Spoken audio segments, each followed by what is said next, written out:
It's the Memphis Sports Network, WMC Memphis, WMFS HD2 Bartlett Memphis, WMFS FM and HD1 Bartlett, WMFS Memphis, ESPN 790 AM and 92.9 FM ESPN. The views and opinions of the hosts or guests of the following program do not necessarily reflect those of the management or staff of Intercom Memphis.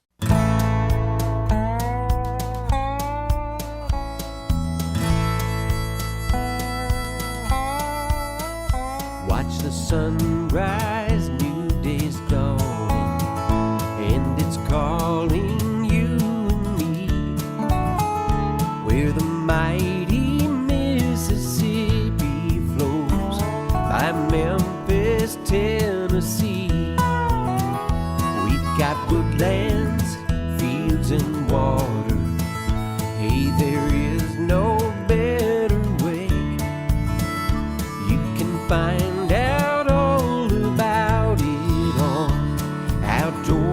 Larry Ray. Make some time, take the family, ask a friend, but don't delay. Listen up and learn about it all. Outdoors with Larry Ray. Listen up and learn about it all. Outdoors with Larry. Good Saturday morning and welcome to another edition of the award-winning Outdoors with Larry Ray on ESPN 790 AM. Brought to you proudly by Tennessee Wildlife Resource Agency, Barton Power Sports, Sportsman's Warehouse, and Best Care Home Services. Now, here's your host, Larry Ray. Hey, good Saturday morning. Welcome to Outdoors with Larry Ray on this April the 22nd. Oh, man, I hope you paid your taxes. We got an extension there. That's a bad subject to start with, I know, on Saturday morning. But anyway, a great day. Whether it rains or not this weekend, it doesn't matter. Just talking about the outdoors always cheers me up. And this being the fourth Saturday, that means that it's Bonus Wong. It's BW, Bonus Wong, because we get him twice. I think he's going to slip in next week because he heard Ott Defoe's on with us next week. But Ron is over there. He's wearing his camo shirt. Yeah, that's a real camo. Can we turn the lights off in here, please? Is that a Lou shirt? Oh, it's a Strike King shirt. Strike King yellow shirt. And then you heard the other voice try to sneak in there. John Gordon. Good morning, John. Good morning, Larry. Great to be here this fine Saturday morning in the spring. It is, and John, of course, Avery is still open, you folks. I mean, waterfowl season and other things, turkey hunting, anything you need at the Superstore down there on Cumberland Avenue. And just talking to John off the air there a little bit about a lot of folks, you think of waterfowl season, you think September to the end of January, and then you go into the other part, the goose season, in the conservation order. Right.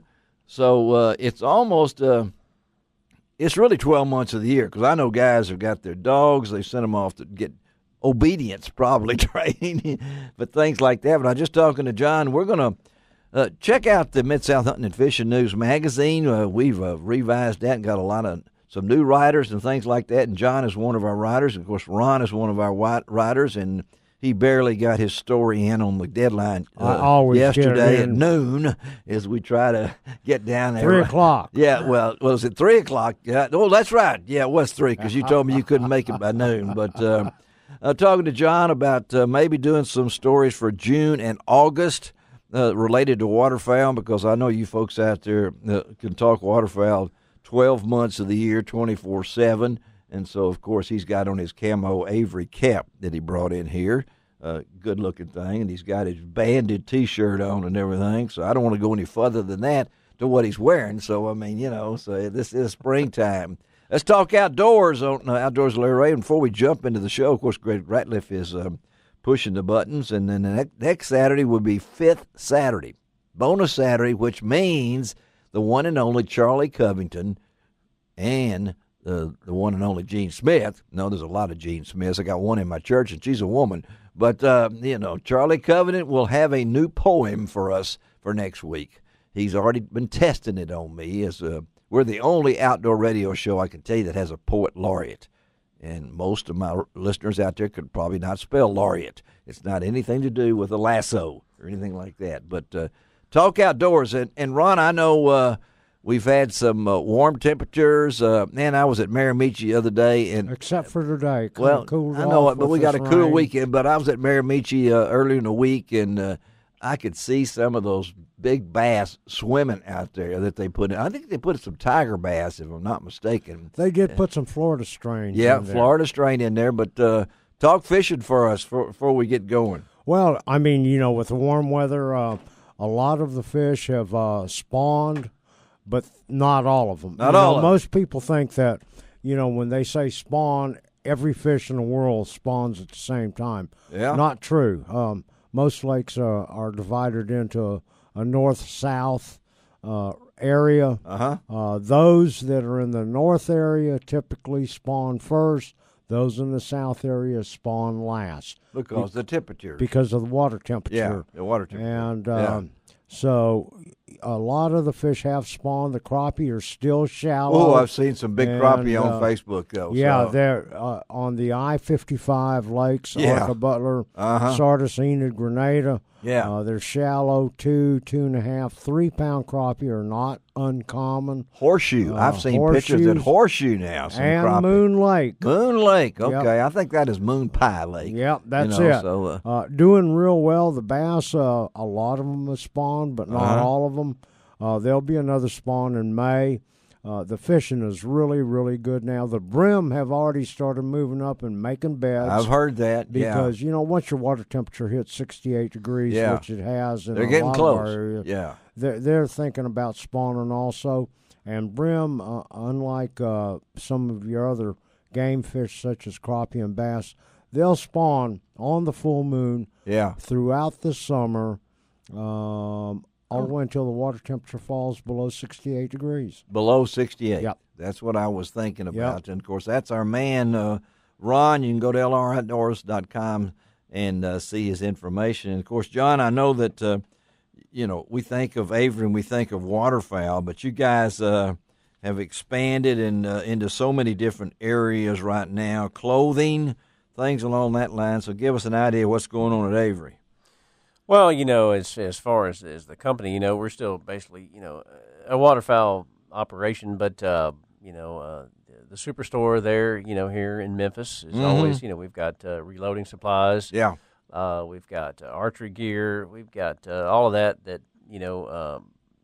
outside of the waterfowl realm. And it's, we have people coming in, all the time, just to shop for those items. And so it's going pretty well. But you guys, I'm sure the SHOT Show is the big thing. Now we've been through ICAST, and Ron, he just goes nuts down there when get it in. I am planning to attend ICAST this year again. All right, Absolutely. Well, but SHOT Show is the main thing, and everybody unveils. So I'm sure we can't give away any secrets now.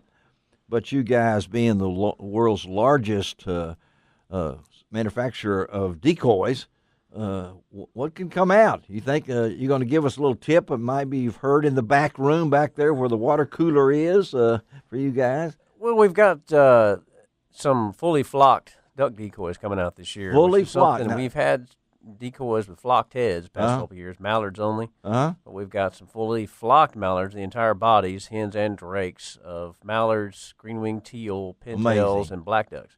Yeah. This is first foray into that.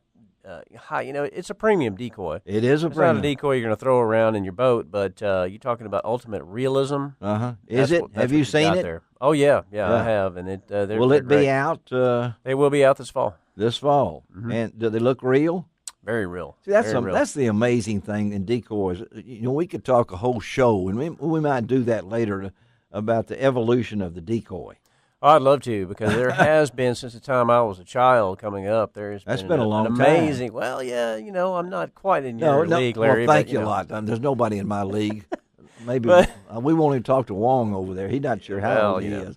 But it's, that's something has. you listeners out there would be send me an email at lroutdoors@att.net and what you'd like to hear on this show. And we're very open to you. And, of course, having Avery based right here, and I've got some decoys that actually are sitting in my office, some old ones that I can look back and say, wow, look where we've come to. So people don't really think about, the clothing. Yeah, we got everything's different and things like that. But the decoy, and you can go to Reelfoot and go up there to some of the museums and see some, we talk about the evolution of the duck call and how old some of those duck calls are.